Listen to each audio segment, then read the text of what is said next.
אז מה יש לנו לומר? הגמרא אומרת שהעולם קיים, הקדושה בסדרה, ויש מרע בדאגתו.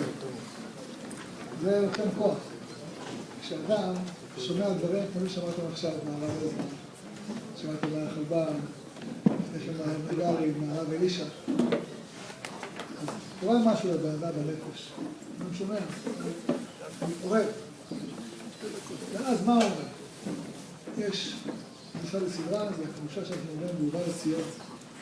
עכשיו כתוב, בובה לציון גואל בשווה פשע, בשלום, חושבים, יודעים מה זה, ביעקב ביום השם.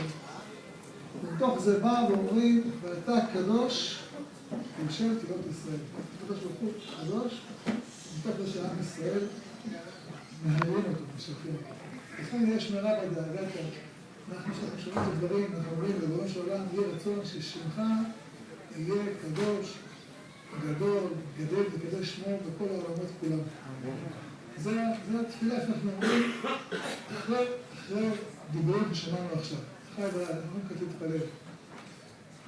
כל התפילה שלנו עכשיו, שכל מי ששמע על הרב שלך, על הענוגות שלו, על המסירות נפש שלו, על התורה שלו, על הבדל שמה לכם שמעתם.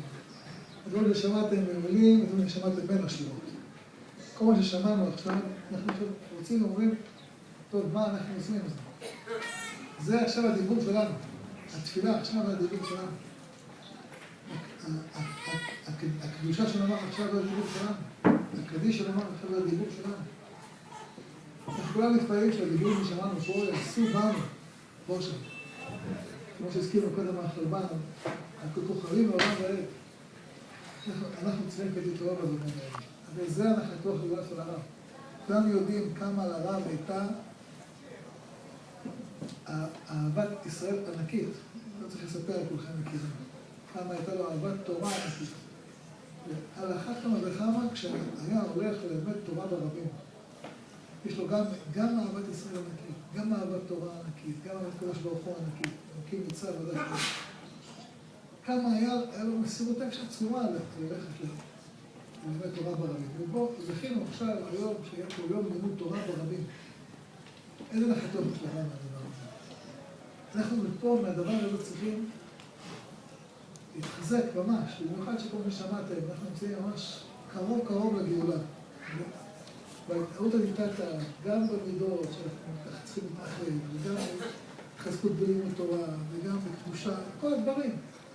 זה הדבר שמביא את הגאולה לעולם. יהי רצון שהקדוש ברוך הוא יזכה אתכם כולכם. להמשיך בדרכו של הרב זצ"ל. בכל המידות, בכל המעשים, בכל התורה, ונזכה ביחד, מתוך כך, לגאולה שלמה במהרה בימינו, אמן ואמן. לתחיית המלאכה.